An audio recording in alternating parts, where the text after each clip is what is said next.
This is KHQA Overtime with Chris Dewar. Brought to you by Con Communications. This is KHQA. It's your news now. And this is Saturday, November the 2nd, and you have entered overtime, and this is the very day for which this show was originally created. High school football nirvana. The first step today on the road to DeKalb, and so much on the table for 6 teams still alive and chasing the dream, including high stakes today for a couple of formerly long-suffering, now nouveau riche football programs. None more desperate for a win today than Quincy High School, which had never won a postseason game coming into today's rematch with its frequent tormentor Rock Island. Quincy High also hasn't won on the road at Rocky since 1973. You think these guys aren't taking it serious? The Malik's getting down and praying, and how do you set a tone with some defense? Quentin Lefevre in the backfield, fumble. Oh, that's a tackle for loss. And the Blue Devils defense sets the tone as it has the last 2 weeks. The offense picks it up. First play from scrimmage, Bryce Umazig, 19 yards rushing. Then it is this fella, the pounding, pulverizing fullback, Malik Robbins, picking up 8 hard yards. You think that's good? More Malik. 21 yards of goodness. Malik into the end zone. That's a great run. But give a little credit right here to Quentin Lefevre. We're going to slow it down and show you why. This, my friends, is the definition of a pancake, and Malik better buy Quentin some lunch or maybe a steak or some dinner or something for that kind of block. Fantastic stuff. More defense to come right here. Oh, it's Malik Bondon in on this tackle, one of 19 he had on the day, clogging up the middle and doing his thing. He was not alone. Seth Holschlag, every time Quincy High plays in Rock Island, Seth Holschlag shows up huge. He's always on the highlights. More defense this time. Stephen Sharp with a tackle for loss in the backfield. Everybody into the act, and then it's Bondon and Lefevre again just crushing Rock Island's running backs. That's a talented offensive backfield. They got no quarter on the day. More to come right here. Cooper Bowles, causing a fumble, and the Blue Devils recover, and they would go back to work in this one. This time courtesy of Jordan Osborne, who's going to do his thing, and his thing is speed. Working right on the sweep, and you know what? Nobody on the field is quick enough to catch this kid. There's nobody maybe in the Quad Cities fast enough to catch that kid. In for the score from 66 yards away, and my friends, Quincy High School had itself a lead at 14-0. They're not done yet. Cooper Bowles, I mentioned him once. How about again, the big fella getting in on the play, making a little defensive catalyst type action happen, recovering the fumble, and that in the second half sets up this guy, Bryce Umazig, maybe your unsung hero of the day. This is field goal number 1. Shortly thereafter, field goal number 2 to make it 20-0. He had 4 on the day to tie the IHSA class record for field goals. Then more Malik doing his thing, spinning away from, that's just an easy touchdown. Robbins can do that all day. His defense would allow him to do it yet again. I'll prove it right here. This is Matt Bilgery playing center field and playing it better than John Fogerty. Great stuff from him right there. And how about some more Malik Robbins? Fooled everybody in the place. My favorite Blue Devil play, the kind of wraparound Statue of Liberty action to Malik Robbins. It works yet again. Everybody, including all the photographers in the place, bid on it. The Blue Devils build a huge lead in this one, up 27-0, actually 34-0 at that point. Rocky makes a couple of touchdowns in this to make it a little closer than it actually was, but Matt Bilgery punches home 2 more field goals, and the Blue Devils have reason to celebrate. For the first time in program history, they are a playoff winner, and they will be at home next week. As you take a look at what's up next for the Blue Devils. Huge winners today, final count in that one. As you saw, the Blue Devils running away, and Quincy High will host Providence Catholic, who was an upset winner of sorts, I guess you could say, over Crete Monet today. As you see, Quincy High School will play at home at Flynn Stadium at 3 o'clock against Providence, a traditionally powerful program, but a team that was just 5-4 coming in. Then again, they took care of a very good Crete Monet team. We'll talk much more about this as the week progresses. And we're just getting started. How about QND at home against Coal City? Oh, you all remember 2004. Coal City wouldn't let QND dress, didn't give them a locker room, wouldn't give them a table. Well, Coal City had heard all about it all week, and they were trying to take advantage and continue the punishment. Brennan Shatina over the top to make it 7-0 after Quincy Notre Dame's offense started with a 3-and-out. QND finally got things going a little bit right here. They fumble over to Coal City. The Kohlers fumble it right back. Great recovery right here, picked up by Logan Schutte, and Quincy Notre Dame about to go to work, trying to get that offense on track, and once it started, it would go in quickly. This drive came up with nothing, but it started to show QND they could have some confidence. Starts right here with Brady Genenbacher doing his thing, getting to the outside, breaking tackles, getting down, and then a fantastic, what we thought at the moment, or at least in the moment, was a touchdown catch off the Joey McKay pass. Play action beauty, beautifully grabbed ball right there. Great snare for Q&D. Unfortunately, that play called away. Field goal attempt would miss. Q&D comes up with nothing on the play. But you know what? The confidence was flowing and the defense was great. Look at the hit right here. Beautiful stuff right there by Jordan Obert. Best hit we saw today. Great stuff from him, and that sets the table for more defense. How about Jordan Chappell? Oh, you're going to get a tip ball right here, and Mr. Chappell, who's as good a defensive back as we've seen in the last 5 years, at least in playing the tipped ball and the open field ball and the free ball, grabs it right there for the interception. Then the offense goes to work. Dalen Anders in for the score. Q&D down 7-6. The PAT would miss. Joey McKay going back to work in this one. Over to Dalen Anders again. He runs, he catches. He's like Roger Craig. He does it all. Roger Craig back in the day with the 49ers. I mean, good stuff for him right there. And then Jordan Chappell, pretty stuff. Look at the bobbling catch. I told you the kid has amazing concentration. Great grab for him. And that, my friends, is going to give Q&D its first lead of the day at 12-7. That is how the first half would end. Jordan Chappell's day and dominance would not end anytime soon in this one. Chappell again. Joey McKay going up top. Great pump fake. Man, this kid has become a good quarterback. And man, it's easy when Chappell's at the end of it, running away from everybody. I believe this one went 67 yards to make it 19-7 Q&D. Q&D is not done yet. Dalen Anders, once the pass opened up the run lanes, Dalen Anders would provide. Running to Dalen. Dalen run, and he want to go home. I don't know if Belafonte would have liked that or not, but it's beautiful stuff. A 90-yard touchdown run to make it 26-7. I'll tell you what a great day for the Raider offense as everybody came to play, including Anders, who had 211 yards and needed oxygen afterwards. I made that part up. He's in really good shape and really fast. Cole City did make a late charge in this game, trying to get back into it, down 26-14. Too much Anders and too much Quincy Notre Dame today, as the Raiders were just ridiculously good in this one. Anders on a little toss sweep right here, getting good blocking out in front of him, picking up hard yards and breaking tackles, as you can see. He ain't big, but he packs a wall up, dropping the head on people right there. And then more from the defense. Zach Bailey with an interception would set up a late Brady Genenbacher insurance touchdown. All Q&D all the time as the Raiders avenged that last loss to Cole City. Oh, so many years ago. What was it, 9 years ago now? Great win for the Raiders today as they take care of their business and attend to it. 33-14 is your final, and that means Quincy Notre Dame will be back home next week against Piatone. Unfortunately, a 3 o'clock start there as well. So if you wanted to see both the Blue Devils and the Raiders next Saturday, you can only watch it here on Overtime. Shameless plug worked in, and away we go. Well, to Class 1A football now, and the last time a Brown County squad drew Mount Olive in the playoffs, things did not turn out very well in Mount Sterling. Back in 2006, the Wildcats hammered the Hornets 43-28. You can call today then a case of delayed vengeance, because Tom Little's team probably did it as easily today and without any sweat as anybody in the tri-states. Let's take you to Mount Sterling today. Tom Little, Muggs McGinnis discussing it.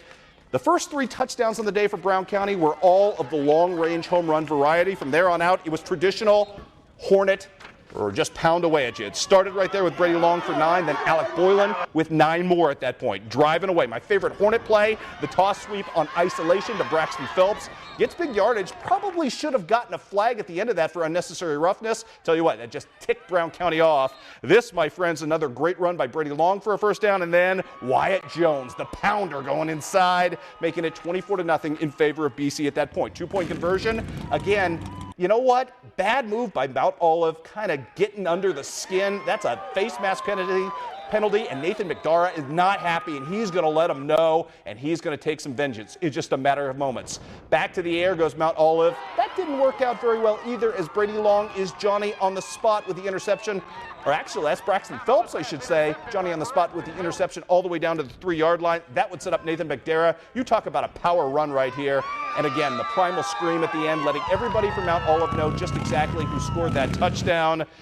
Brady Long with a 2-point conversion. All about Brown County in this one as they win 48-19. Up next for them would be the winner of today's Hayworth and Camp Point Central game. The Panthers try to hold up their end of the bargain and give us a rematch in the WIVC after a squib kick gone wrong. Hayworth gets a short field. The Panther defense trying to exact some revenge right there. Jared Starman administers a little pain. Then the big fella Brandon Obert with a tackle for loss. Then it's Mike Johnson with the human torpedo act as well. But you know what? Hayworth would just kind of keep plugging away on this. Oh, look at that hit. That's a great hit as well. Keep plugging away on this one, and Sam Asmus would go in for the 1-yard plunge to put his team up 7-0. Central's first 2 possessions would end today in fumbles. This one resulted in a field goal, making it 10-0. Upset alert. Well, Central was trying to drive before the end of the first half. Great run here by Bobby Kelts, who had himself a really nice day, trying to find tough yardage in a tough situation. Still, his team down, and this isn't going to help. A fumble in the red zone, the third of the half. Central would go down at the half, 10-0. But you know what? Down 10-6 at this point with 3 minutes left in the ballgame. Things going awry. Zach Foote, though, going to turn the fortunes of the Central faithful around, giving his team at least a chance. 3rd and long. Tough situations on this final drive with the clock running down. To the air goes Cole Phillips, and he's going to find Alhair Saldana right there. Open, big pickup on 3rd down. Things would get even dicier, though, for Central, facing 4th and 7 right here. Cole Phillips said this was a pass play, but he couldn't find a receiver, so he tucked it and ran, and this is what senior leaders do. They get you the yards you need, setting up Bobby Kelts in for the game-winning score. Central dodges a bullet and wins today by the final of 13-10. Seniors stepping up when seniors needed to. You know, Coach Ray said it before the game when he talked to our kids. It doesn't matter how much you win by. All that matters is surviving. And we put the ball on the turf a lot in that first half. And, you know, give them credit. Wow, that's a great team. They did a lot of things against us defensively. They gave us fits. And then, you know, they kind of hit us in the mouth in the first half on offense. But our guys battled back and shut them out in the second half. This team, we just stick together. We're one big family, and we don't give up. Oh, we're very poised as a team. We stay together. Like I said, we have a great brotherhood between each other, and we just stay together and we do what we do. In our line, there was times there where we weren't believing, but I believe towards the end, when we were getting closer and inching closer, we just kept pushing it and pushing it. Our backs did what they did, and unfortunately we got it in. Our guys are a very focused group. We knew all along that they weren't going to back down from anything. They weren't going to get their heads down. As coaches, we had to make sure we kept being positive and say that we were going to catch a break. And, you know, Cole made a great pass to Alhair to get us down there and then made a nice run with his feet. And, you know, you want the ball in your senior's hands at that point. He did a great job.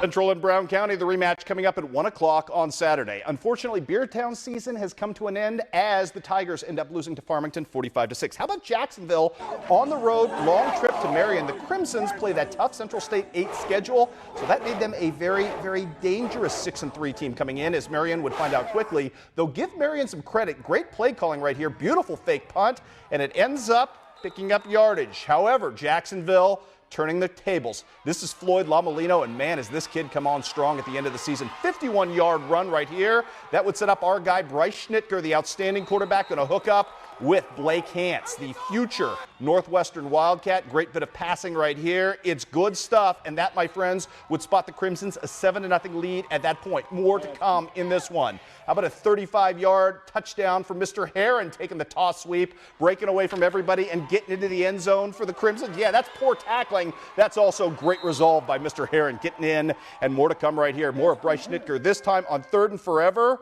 After a couple of home cooking penalties in this one, it's Schnitger to Wood with a huge pickup. Gosh, you got to love watching Bryce Schnitger throw the ball. Kid's got a cannon. Great pickup. That would set up a Floyd Lamolino touchdown. Tell you what, all Crimsons all the time today. Mark Brown's team always wins in the first round of the playoffs, especially when they're the quote-unquote underdog. Huge win today for the Crimsons as they advance on in the Class 5A playoffs. They will have a huge showdown at home with undefeated Normal U-High, who was a big-time winner on Friday, as you see, 27-6 over a pretty good Decatur MacArthur team. Catch our breath. We're just getting warmed up. We've got cross country, we've got college basketball, college football, all coming up next as overtime continues.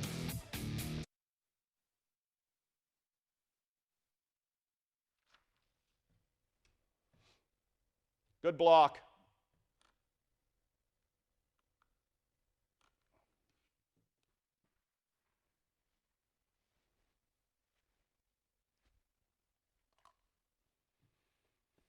I think my piece was dead, though. I couldn't hear you, so I'm going to put in another earpiece here.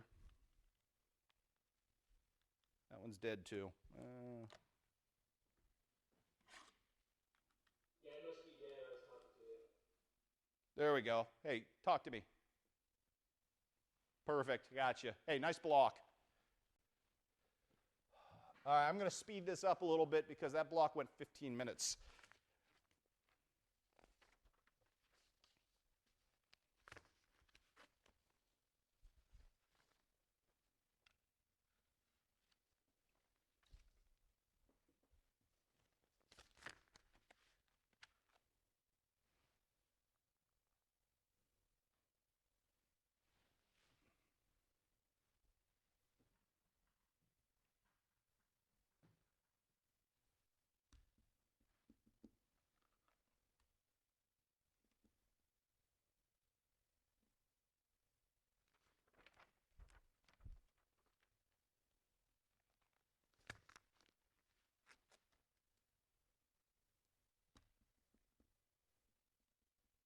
Thank you.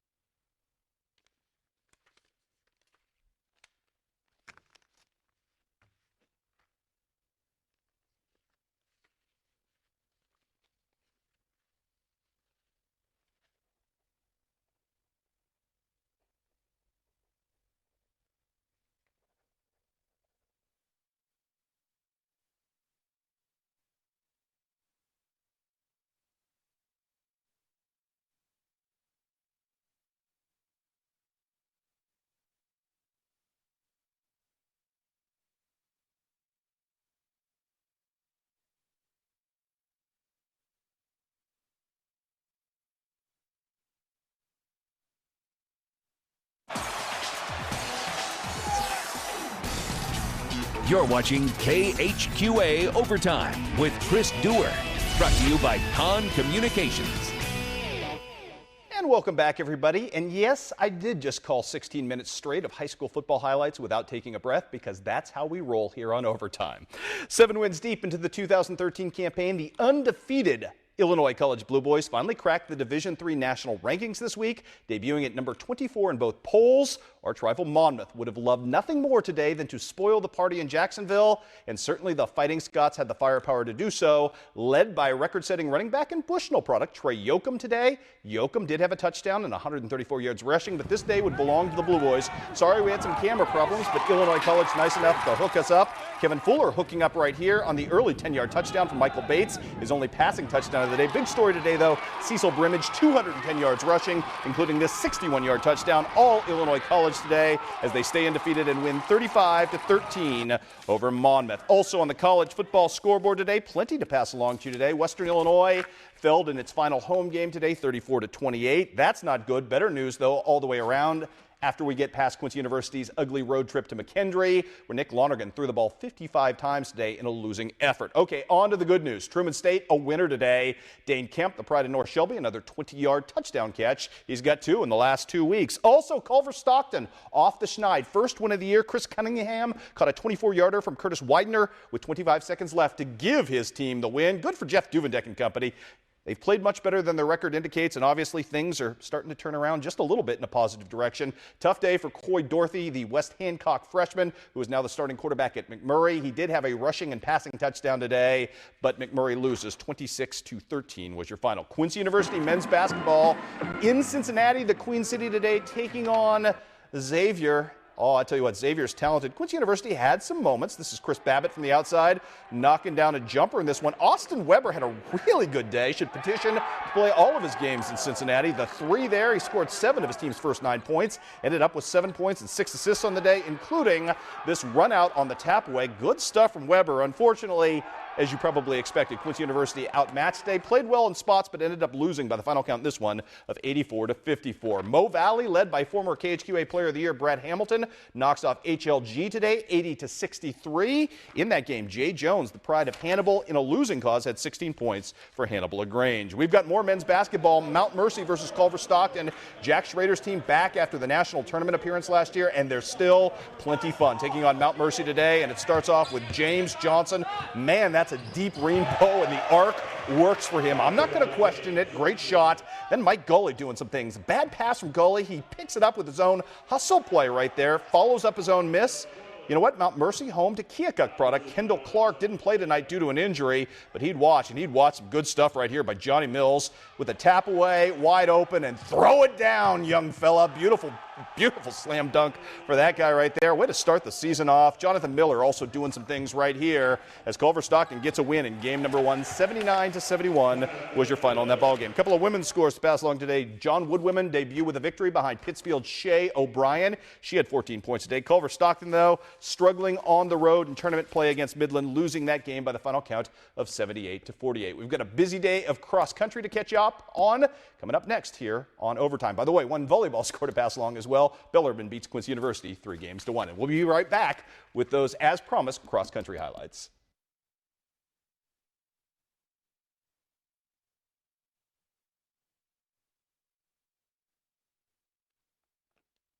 All right, that last block's not going to happen. Just so you know.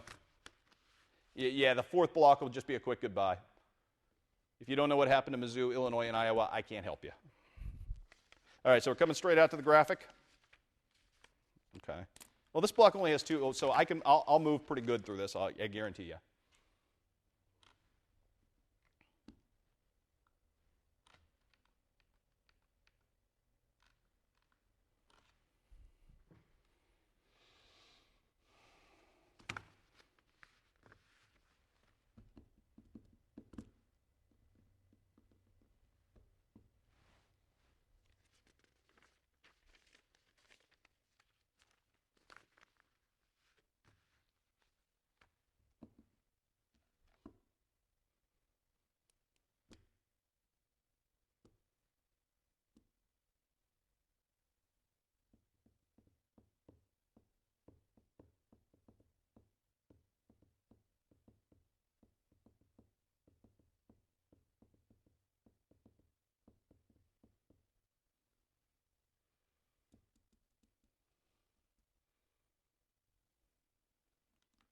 Thank you.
The Tri-States will have two cross-country state representatives at Detweiler Park today. Congratulations to Luke Watson of Q&D and Karen Paisley of Macomb, who both advanced out of the Elmwood sectional. No area teams did, though the Liberty boys and Macomb girls finished 6th and 7th, respectively, one spot out. Also, Liberty's Brett Genenbacher, one spot out of making the boys state as an individual. Congratulations as well to Holy Trinity's Allison Sporkman, who finished 34th in the state meet in Class A today. Speaking of cross-country, we've got districts in Missouri. We are at the Pike County Fairgrounds, where it was all abuzz. Girls action, Class 2, District 3 right here. Courtney Rogers of Lutheran out in front, but I tell you what, Kylie Conroe started off here in 3rd at the 1.5 mile mark.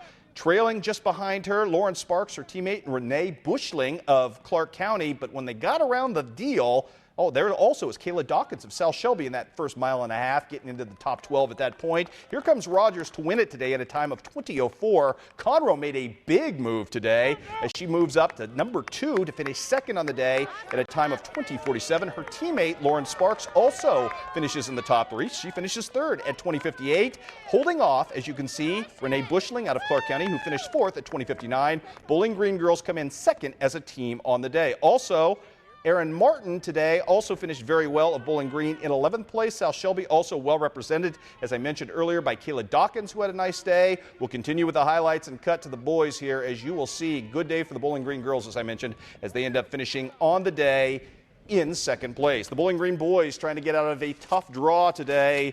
And I tell you what, the best individual in the lot was another kid from Lutheran. His name was Henry Huff, and he was just flat moving today. This kid set a ridiculous pace and kind of broke out in front of everybody. It was a full sprint for him. Maybe it was the gloves. Maybe that helped augment things. Philip Blogeman of Bowling Green, though, in 2nd place, running very, very well, trying to keep up. And then Dakota Niemeyer of Bowling Green and Riley Fee were in the top 20 at the 1.5 mile mark right here. It would be Huff, though, running away with this thing in a time of 17:11. Blogeman finishes 2nd, though, and helps lead Bowling Green to a 3rd place finish at 17:31. Other things I need to mention, the Marion County girls finished 3rd as a team, as Megan Smith comes in 15th, Alyssa Nelson comes in 16th, and Lauren Bowdish comes in 17th. Clopton's Brittany Hamilton finishes 12th individually. And congratulations to the Marion County boys, 2nd place in that one. Our guy, Reed Plunkett, finishes 4th overall individually. So great stuff all the way around.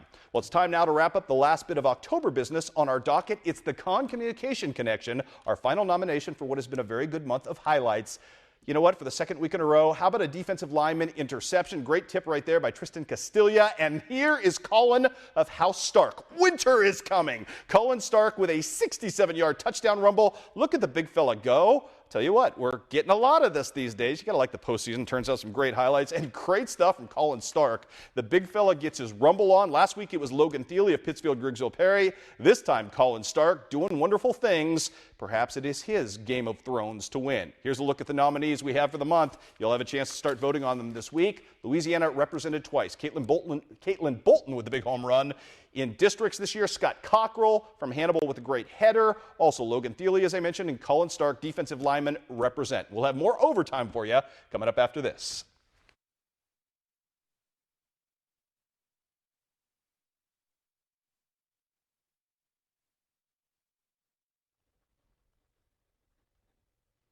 Yeah, come straight out to me. No highlights, no anything else, and I'll wrap up. And I probably have, what, 30 seconds? Or no? Okay. Yeah, give me 30 seconds and we'll call it a night.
Only enough time tonight for the Princess Bride Inigo Montoya wrap-up. Let me explain. No, there is not enough time. Let me sum up. Mizzou today destroys Tennessee. Iowa and Illinois lose to Wisconsin and Penn State, respectively. And Seeds of Greatness returns right here. Back to overtime next Saturday. How can you not be having fun? Best time of the year. Plenty more highlights, playoff style, right here on Overtime. We'll see you